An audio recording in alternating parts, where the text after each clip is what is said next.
gender equality is a very critical issue for both Canada and for Australia.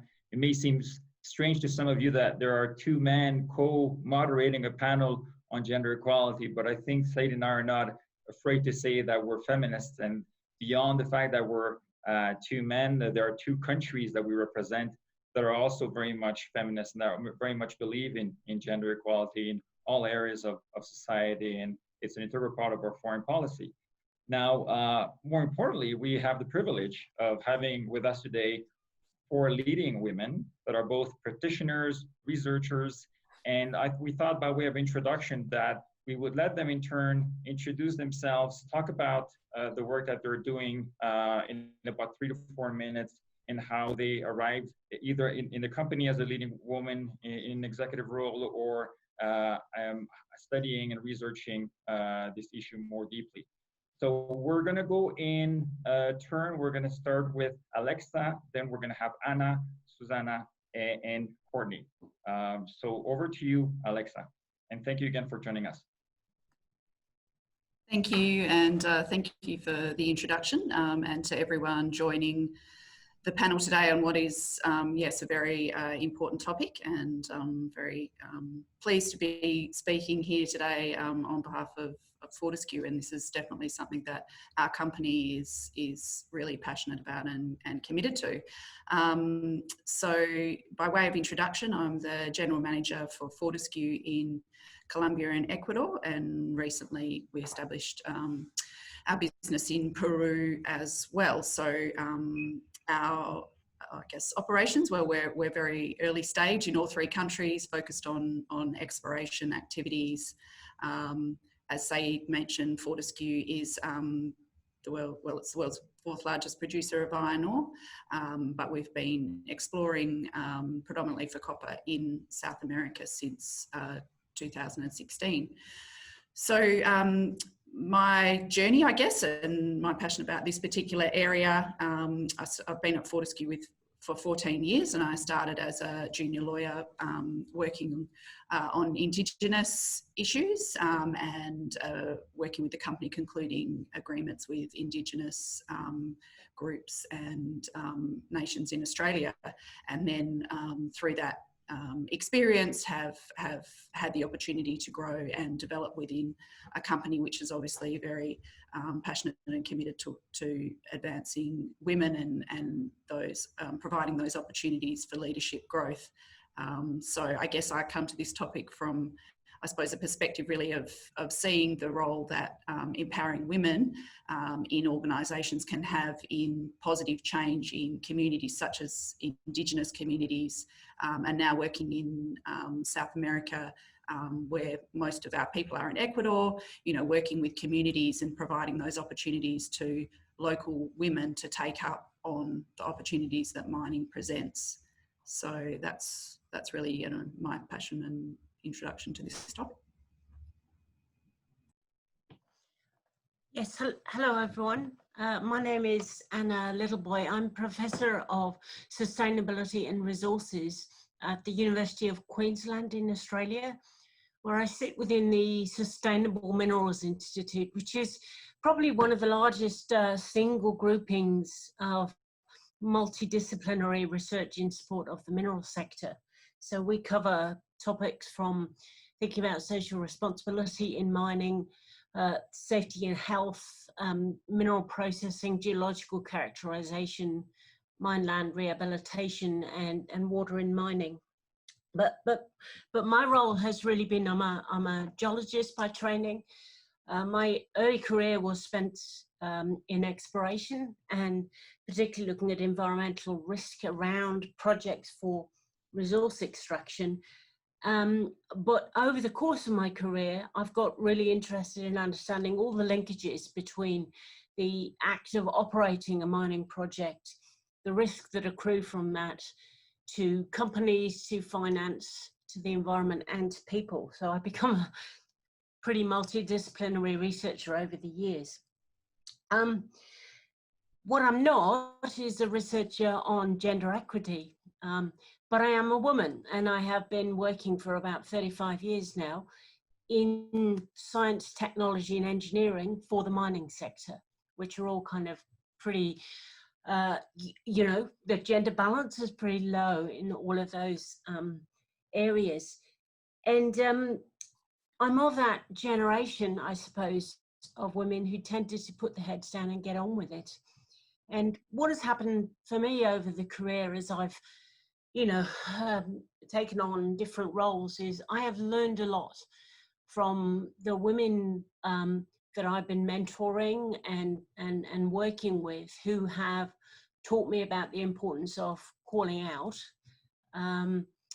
issues in the workplace where gender equity is challenged. And so this, actually, I was just saying to the panel, this is the first invitation to talk on the topic of women in mining that I've accepted, because I have not experienced personally an issue around gender inequity in the mining industry. But I guess that's the point, isn't it? There are always, we're not talking about the individuals and the individual path, we're talking about the settings in order to create a fair and equitable workplace for all members of society. And so I'm looking forward to being part of this panel and working with this exceptional group of people. Thank you for inviting me. Well, my name is Susana Martinez. I'm Colombian. I'm the co-founder and executive director of CoreWomen. CoreWomen is an organization that works in 3 areas. We do applied research, capacity building, and leadership programs specifically designed for women to promote women's empowerment and improve gender equality. So that's CoreWomen. How they started working in mining? Well, we're working currently on a really cool project with the Ministry of Mining and Energy of Colombia and the Inter-American Development Bank. And this is a really important initiative where the ministry is promoting gender equality in the sector and the different subsectors. So we are so far around 60 companies have filled a diagnostic tool called the WEB tool, which belongs to UN Women and the Inter-American Development Bank, so that we know how they are doing in terms of gender equality, but also what's their compromise, their implementation strategies, their monitoring and evaluation of what they're doing. We are also doing a kind of a consultancy, but paid by the Inter-American Development Bank, where we are selecting 3 companies so that they get a diagnostic at the level of their employees to see how they understand what is being done in terms of gender equality within the companies. Also to understand, for example, gender bias, which is something that normally in these diagnostic tools that are filled by HR, you don't see that because it's the perception of people. And also the internal barriers, which I'm gonna be speaking about that later, but it's basically how women feel about their opportunities and the soft skills mainly that they have to work on in order to become leaders in the industry. So it's a really, really interesting project. We're also working with gremios. I really don't know how to say this in English, but it's like the associations that regroup companies, so that these gremios belong the leaders and promote women gender equality with the companies that belong to their associations. So we expect to be working in this project for about maybe 8 to 9 months more, and to have everybody on board. And there's some like advisory council, and to have everybody in the mining sector and energy and oil sector involved to promote gender equality.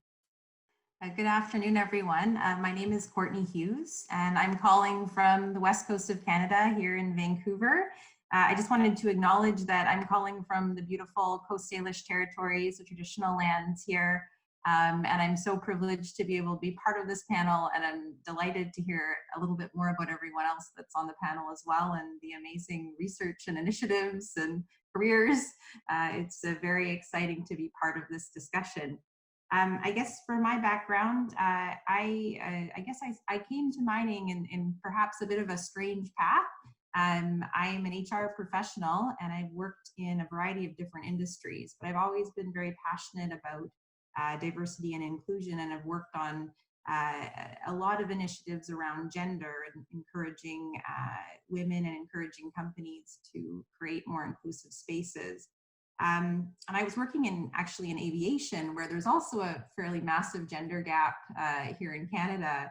And I came to sort of get to know mining. I have a family of miners here. My husband is a mining engineer, and I was delighted to meet a very talented professor at UBC, Dr. Malcolm Scoble.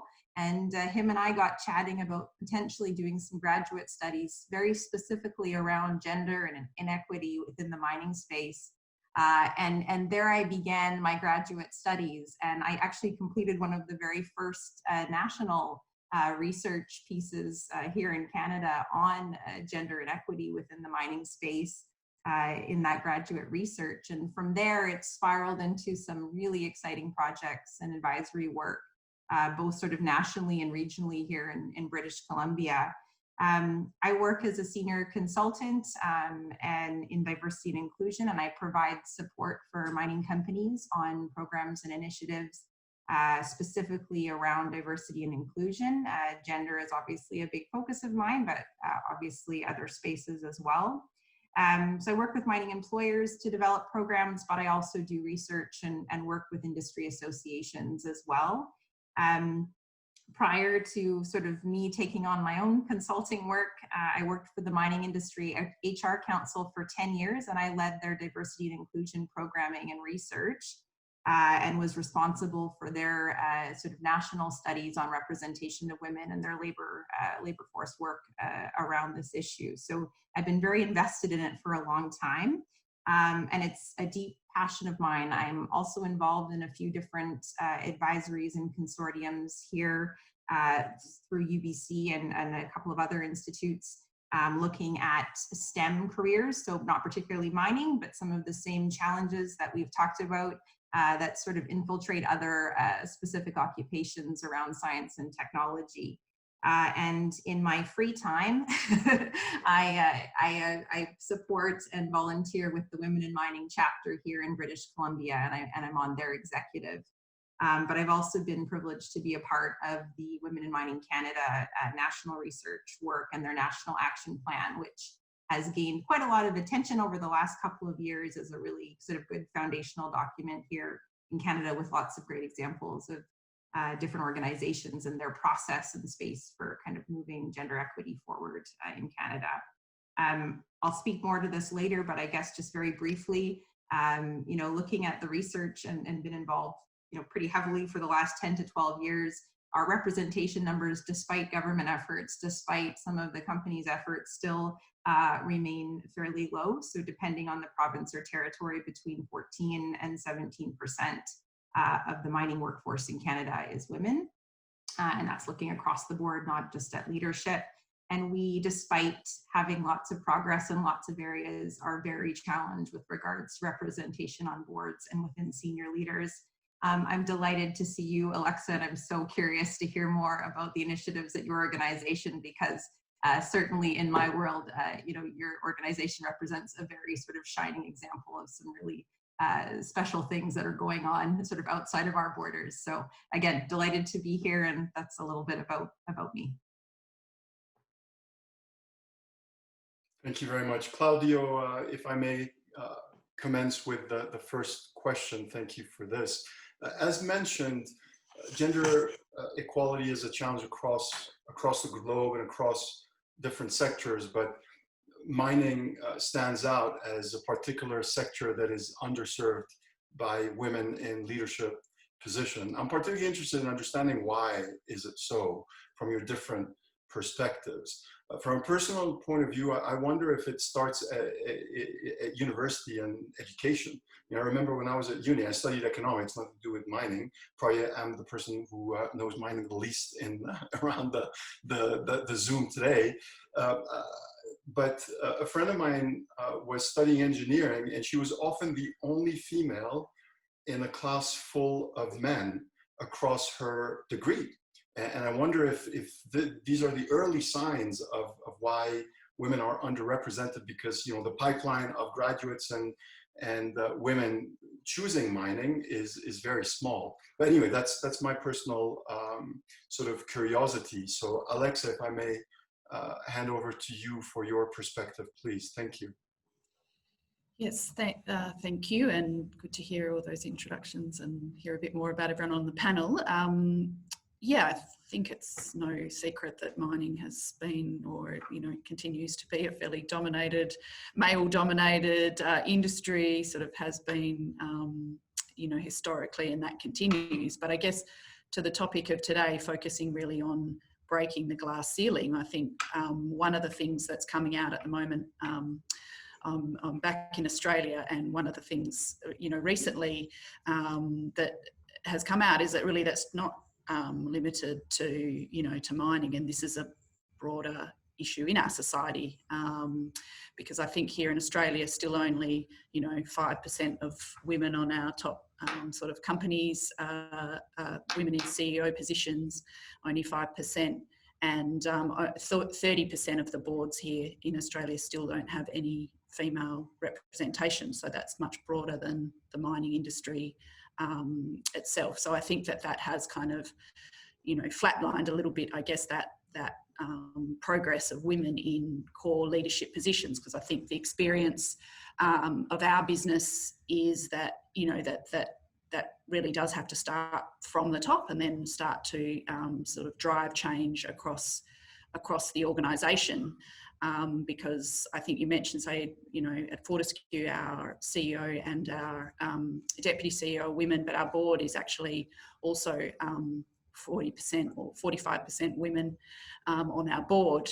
But 7 or 8 years ago, we had no women on our board and very few sort of senior women. And then it really came, I guess, that commitment, particularly from our founder and chairman, Andrew Forrest, about wanting to sort of, actively do something about that, go out and seek some amazing women to be on our board, and then to, I guess, grow that within the organisation and change and look at the different barriers within the organisation to try to change that dynamic over time. So yes, I think it's an issue for mining. I mean, I think that might be more, I guess, in terms of the percentages across the business as a whole. But when you look at leadership positions, I think that's a much broader sort of societal position about women in senior roles in business. So I think that's, an important thing to note. But I think that there are things that can be done to address that, as shown by the experience within our business. So.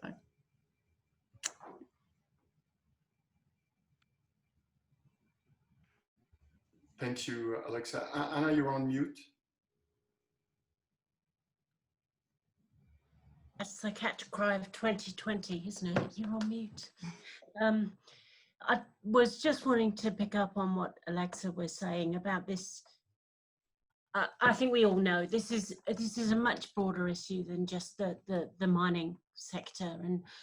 And here in Australia, if you like, where we have acts in place around workplace gender, a piece of research that I was just looking at shows that in Australia, in terms of the World Economic Forum, looking at different nations around gender equity, we've actually fallen from 15th to 44th over a period of about a decade. And the research is concluding that one of the challenges there is that Australia as a nation hasn't put in place, if you like, targets and metrics. But what we do have in some of the companies and sectors working within Australia are pretty good sort of metrics and systems for trying to understand what are good indicators of change towards gender equity. And Susana, obviously that's something that you've been working on in CoreWomen, and I think that kind of work is really, really important. But I think it's also important to recognize that, and we've talked a bit about this issue of unconscious bias, is actually really quite difficult to set targets and measure change in cultural attitudes. And some of the things that you can do to promote change are actually it's not just about, you know, the percentage of women on boards. It's not just about the relative gender balance of people in the workforce. I've been fascinated by unconscious bias since I became conscious of unconscious bias, because we all have it.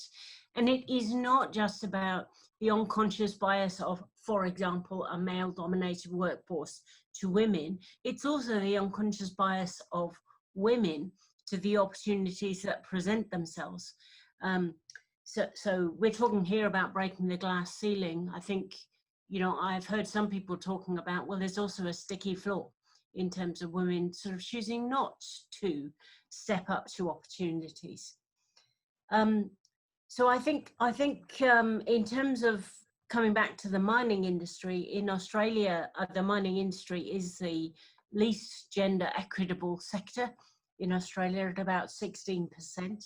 I think sort of some of the points that you just raised about it's often a science, engineering, technology heavy workplace, and you have gender inequity in people choosing to do science, technology and engineering degrees. So you're already starting off from a pool of entrants into the industry that is not equally distributed.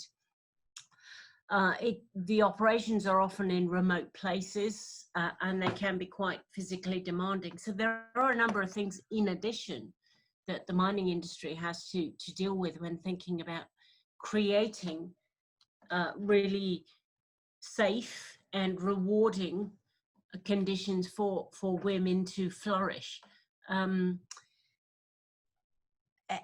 you know, for me, this is about cultural change, which means it is going to take a bit of time. The settings are there.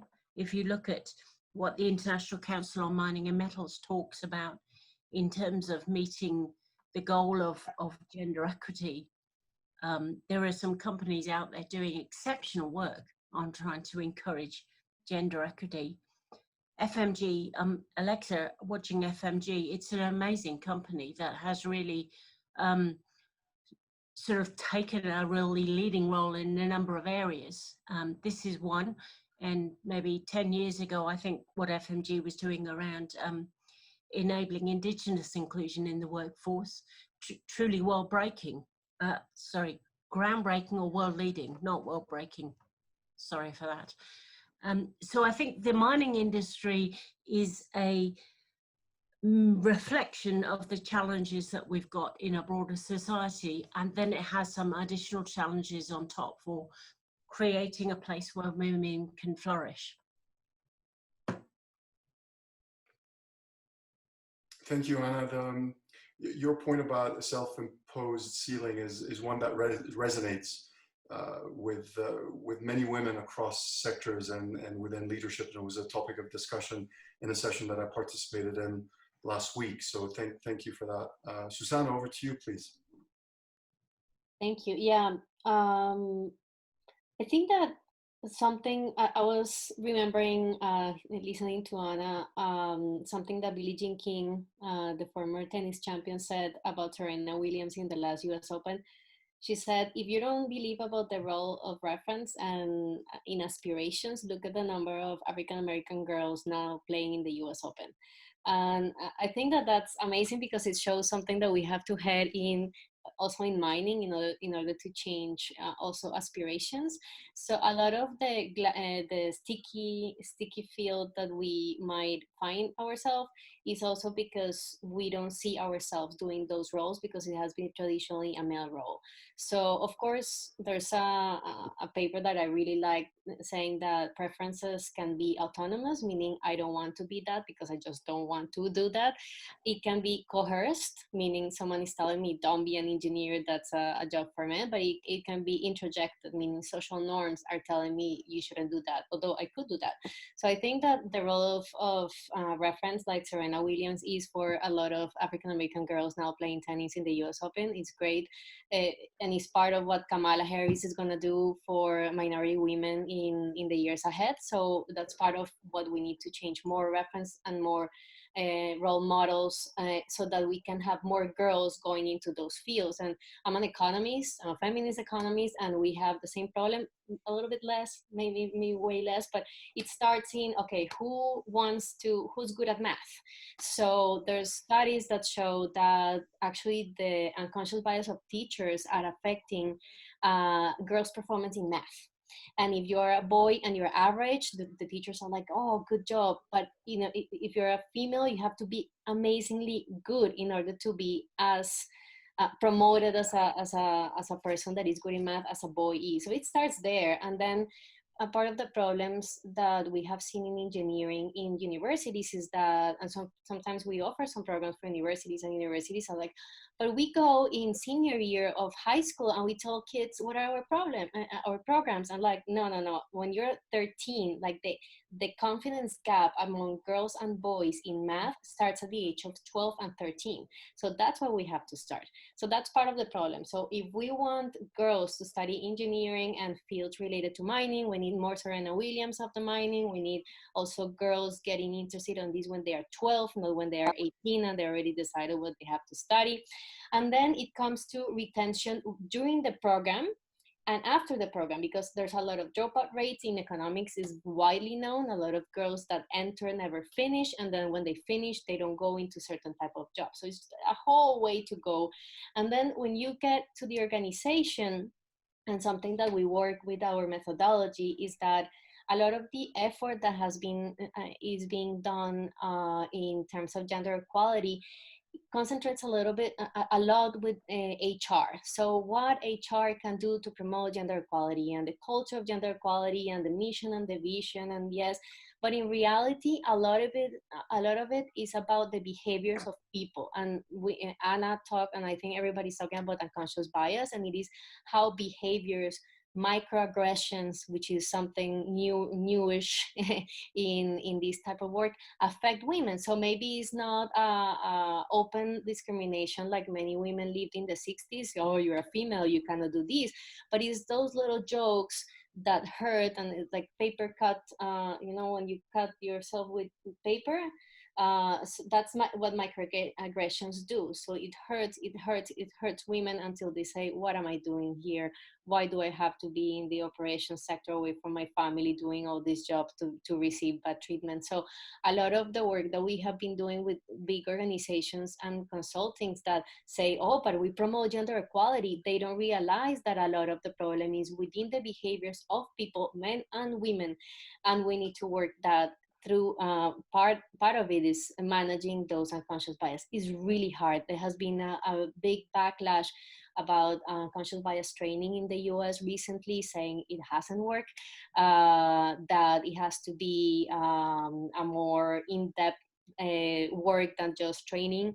It has to be compromised within their entire organization, and that changing unconscious bias is really difficult. But the Serena Williams completely changed that. And we have an exercise in our unconscious bias training that show, for example, like, okay, I'm gonna say these words, what comes to your mind when I say these words? For example, president, CEO, and the president a lot of the time comes female thanks to Merkel, for example. So this is one of the ways we change unconscious biases, not only with training, but changing those references. And I think that the mining sector, if we have more strong women leaders like Kamala, we can start changing those roles so that the whole system starts changing. And I think that in Colombia, there are several initiatives that are thinking about including, promoting this type of the education that is required for mining since schools, partnering with schools, getting to know people that you can study that. What are the economic returns? A lot of the times is lack of education, lack of information. What are the returns? What can you get if you're in the mining sector? And then we can start changing. And then we work in the organization in order to make sure that those women that enter can be promoted. Thank you, Susana. Your reference example and the demonstration effect is really important. And as you were speaking, you just gave me a flashback into a YouTube video that I seen a while back with a firefighter, a policeman, and visiting a school, and they're all women.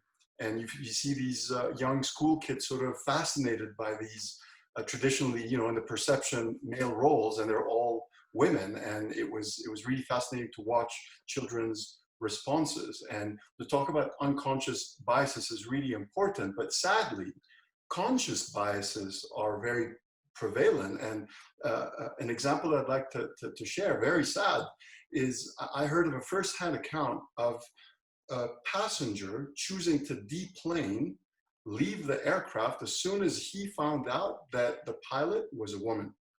True story. So it's not some, urban myth. That has happened, and I've heard a first-hand account of it. So even conscious biases are very real and detrimental as well. Over to you, Courtnay. Thank you.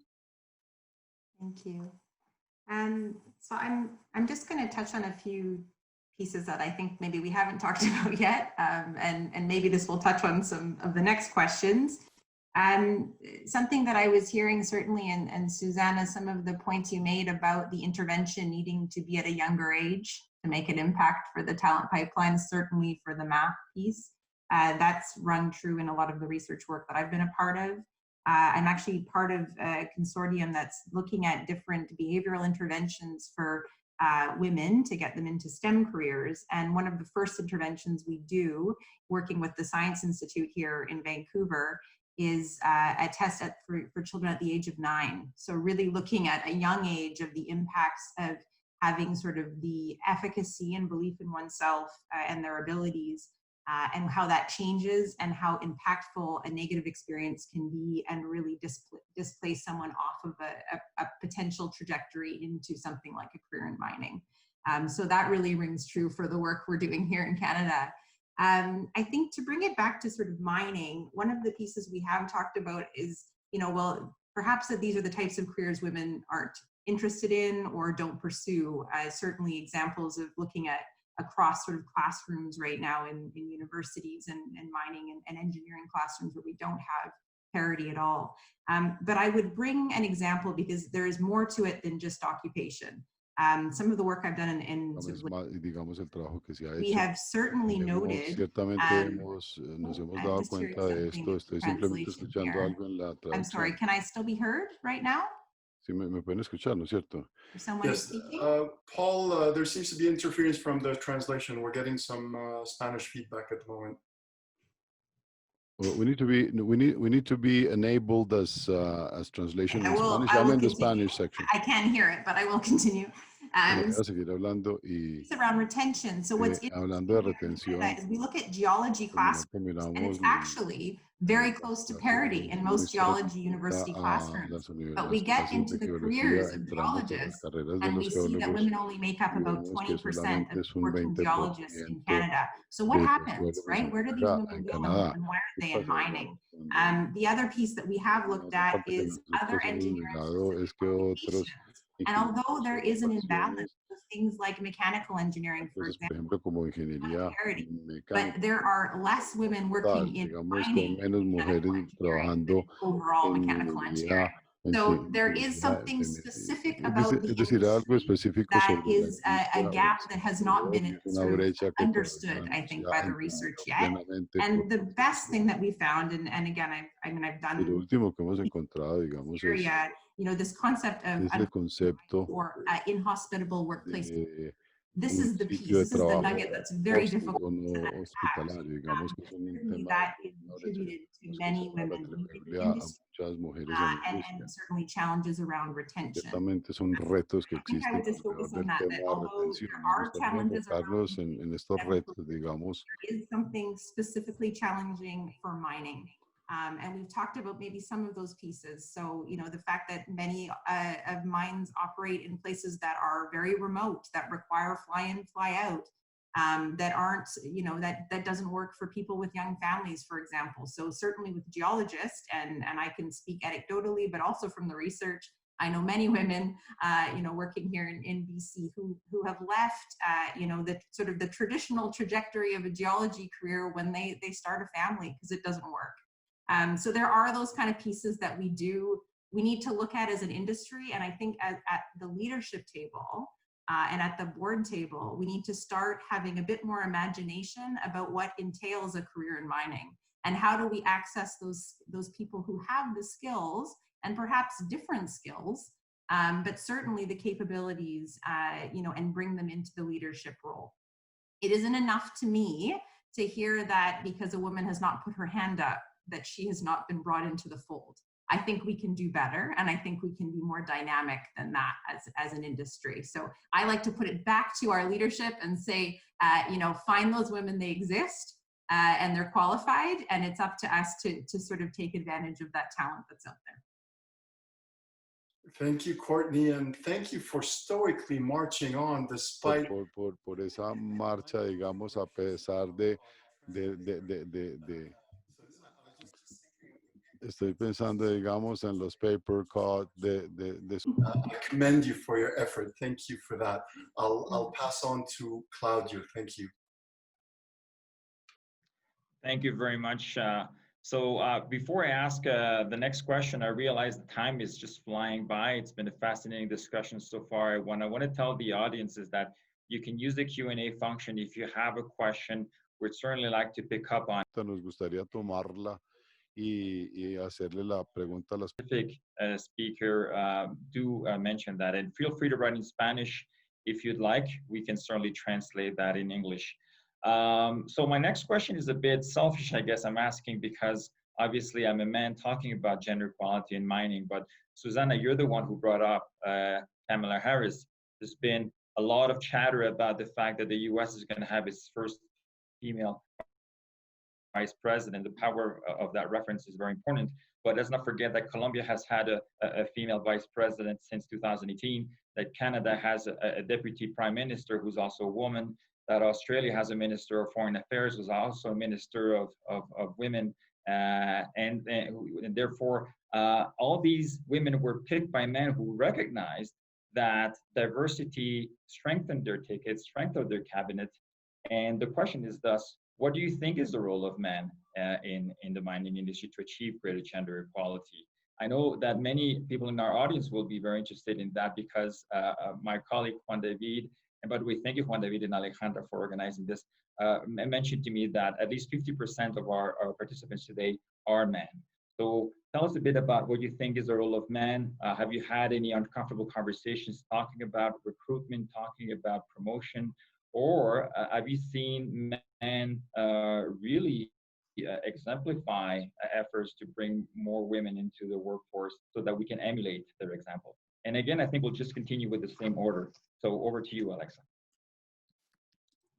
Okay, thank you for that. Yeah, I think I guess, an example about the way that Fortescue is applying things here, obviously to start things off, to kick off the change in our business, it started with a man who was in charge of our business, our chairman, to really push for change. So I think that certainly men in key leadership positions as women in key leadership positions, all incumbent on them to push for this. But I think one of the things that Fortescue's really tried to focus on is, I guess, diversity across the board, not just about gender, but also if you're talking about some of the barriers, it kind of links into that for parents, well, and women in the workforce, as it equally applies, you know, to men, you know, as well. So making sure that actually the policies that we're putting in place around parental leave here apply to men and women. So men have the opportunity to take time off to be primary carers for their children, that, you know, that establishes from the get-go. So we see that all of the things that we're doing here in Fortescue to encourage women into leadership roles, you know, equally apply, you know, to men in our business, because that will give them, you know, the opportunity, and those women the opportunity, I guess. So I think that, you know, this is definitely not just a conversation, you know, about women at all. So some of those important policy settings too. So it's probably my little take on that one. Thank you. Anna, over to you. Oh, thank you. A lot of rich points to pick from, both from what you were talking about, Claudio, and also your comments, Alexa, but I think the issue about diversity in all its glory, which is not necessarily just about gender equity, is a really important quality that men in male-dominated industries and sectors are really well placed to champion and to push for. So, you know, diversity of thought, bringing in thinking that can be, you know, agile, attributes of flexibility in thinking, resilience in the face of change, adaptability, empathy are, you know, there's a lot of research out there that are saying these are the attributes that are required in leadership and in leadership teams to prosper in this very complex, interconnected world that we live in. So there's a very strong business case for diversity in leadership, and that is something that I think men can very much champion and work towards, and a consequence of that may be an increase in the gender equity. I think the other issue around the role of men in the gender equity debate is how do we avoid getting into a kind of a bit of a competition about whether you're a man or a woman being the determining factor over whether you're going to get a job. And I understand, I think, Susana, you were talking about there's been a bit of a backlash around unconscious bias in the US, and I've heard other people from the US sort of say there's almost a bit of a, but what about me feeling emerging now out of men in the workforce in the US. But, so I think there's an issue about how do we avoid threatening men with the concept of gender equity, so that they can be a champion of gender equity rather than have some kind of backlash towards the concept. And one of the things in the research sector, in the science academic sector, there's a thing, there's a system called Athena Swan. They do a lot to try and promote gender equity in science, in academia, and part of that is that they have this thing called male champions of change, which is where they're trying to kind of, where men are promoting diversity, you know, they're kind of acknowledged for that as a male champion of change. For me, men are in a great place to promote diversity. And one of the consequences of looking for and seeking diversity is that we may create workplaces in industries like the mining industry, which are more rewarding, or seem to be more rewarding for women. And then the other role is very much about, and this is not just about what men do, this is about what we all do, is about avoiding setting up some kind of backlash towards gender equity because we're not respecting the capability and the value that men bring to the table as well. So I think it's great that we have two moderators on our panel who are men. I think that's absolutely fantastic. I would be bothered if this was totally female.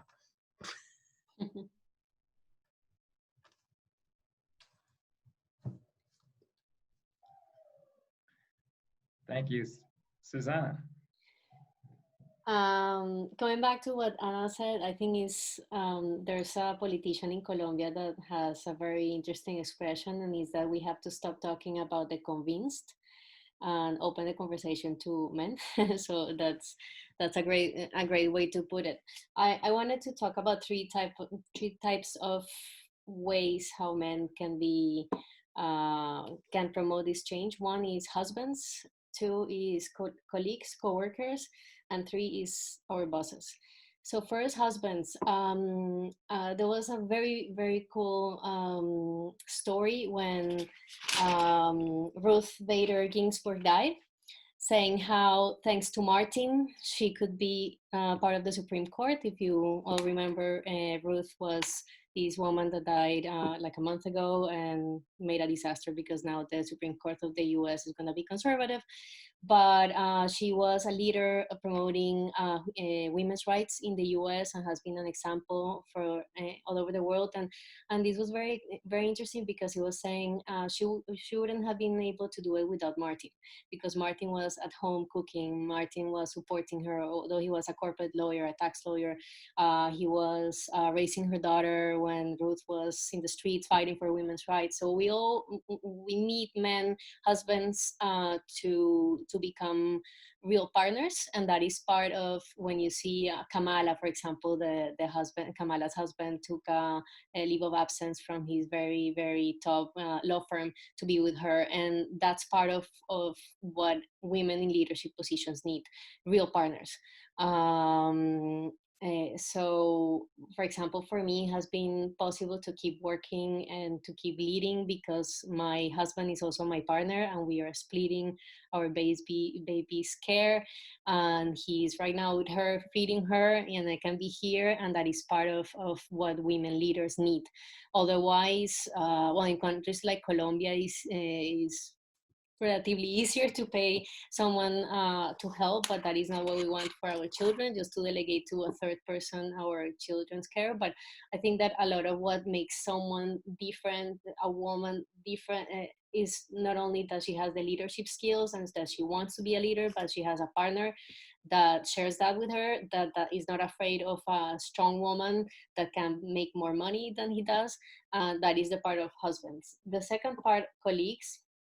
I think that it comes a lot about respect, working together, knowing that we are not a threat, like I think Anna and Alexa maybe were saying, working on our own unconscious biases, because sometimes it is their behavior, their microaggressions that can affect our possibility to become leaders. And particularly bosses can be promoters of gender equality by promoting all these activities, but also by mentoring. The mentoring gap is huge in every industry, particularly when there are very few women leaders. And mentoring is key to know how to navigate a company and how to succeed and how to become a leader. Is the way we learn, okay, you have to make this network and you have to go to these events before COVID, because now we cannot go to events, but and all those internal organizational culture behaviors that can allow us to grow in the business, sometimes we can get it through mentoring or sponsoring, and the mentoring gap is huge. So also the bosses can support women's equality policies and protocols and blah, blah, blah, but also can mentor.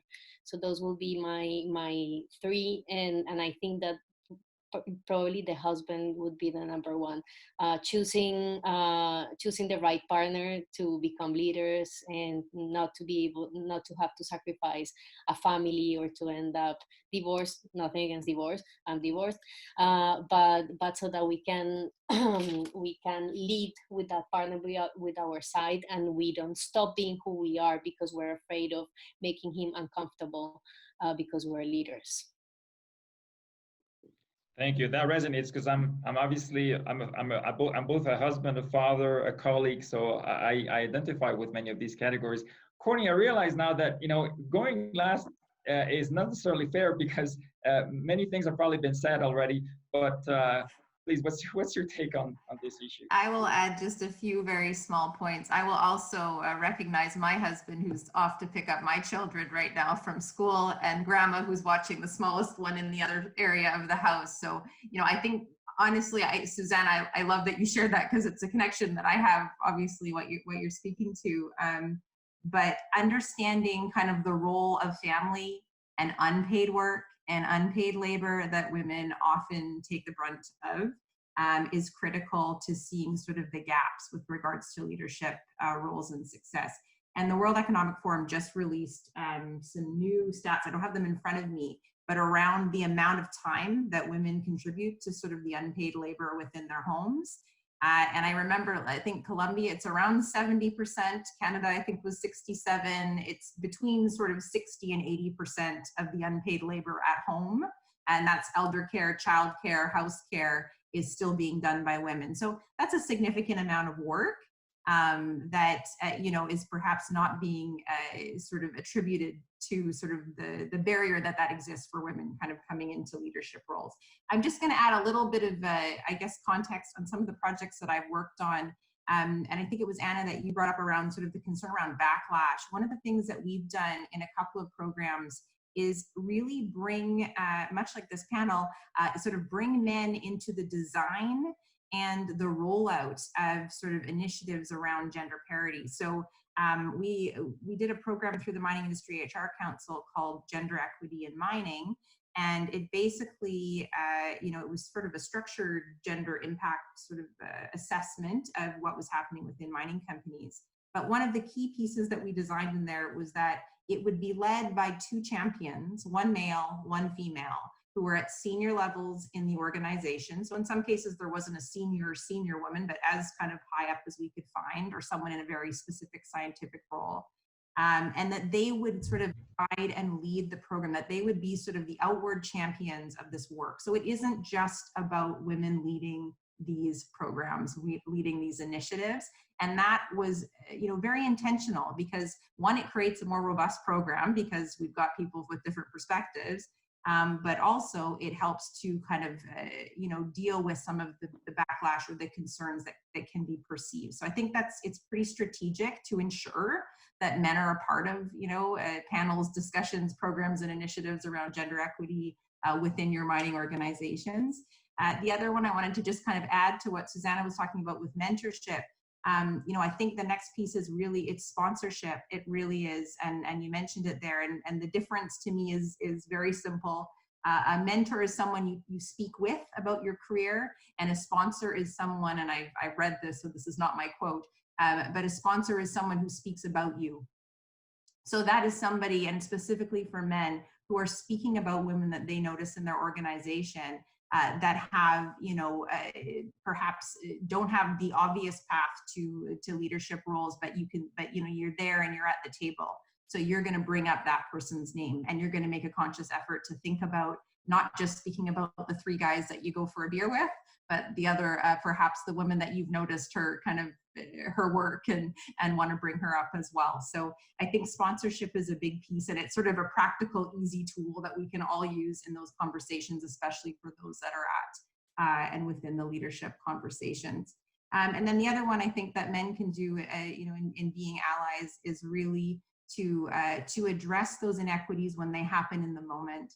The inappropriate joke, the discrimination, the picture on the wall that shouldn't be there. Like some of those things that are so unfortunately commonplace when we especially move out of the corporate mining environment and into the field and into the operational piece. I think that's the piece where men can really step up and support by being there and being in the moment, and not going along with something that isn't fair. That'll be it for me. Thank you. I'll turn it over to my colleague Saeed. I'm conscious Thank of you, time. Claudio. I'm conscious of time. We've got 1 minute to go. So I've got an idea. We've got a question here. So the first person that puts their hands up gets to answer very quickly in 30 seconds. So what's the role the public sector should play in gender equality in the mining sector? Go, first hand up. I guess I'll take it. 30 seconds, go.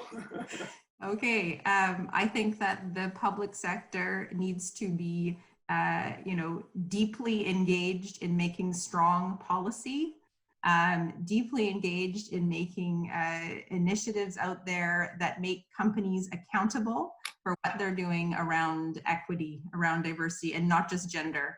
Asking for the numbers of senior leaders and board members and the representation, and getting that information public and transparent. So I really think it's around policy, and it's about ensuring that companies are held accountable. And it is, in some cases, depending on the jurisdiction and where they're at, certainly being there to support those vulnerable populations that don't have that space within their mining organizations or within their organizations. So to be there to support those that are most vulnerable. Thank you, Courtney. I've really enjoyed the session. Claudio, over to you for last words. Well, again, very quickly, I want to thank our 4 rockstar panelists for joining us.